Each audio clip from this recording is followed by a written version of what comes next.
म्हणजे माझ्या बाबतीत म्हणायचं झालं तर मी अतिशय भाग्यवान आहे.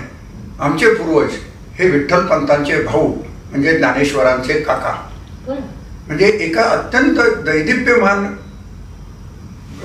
परंपरा असलेल्या कुटुंबात माझा जन्म झालेला आहे. आणि साहजिकच मला मग प्रश्न येतो, मग पुढे येतं अध्यात्म. म्हणजे हे झालं की पुढे अध्यात्म येतं की मग मला माणसाचा जन्म का मिळाला. लोक नेहमी म्हणतात मीच का, म्हणजे वाईट घडलं तर मग ते विचार करतात.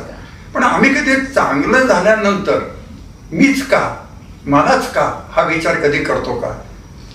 आणि हे मला अध्यात्म शिकवतं, हे मला संस्कृती शिकवते.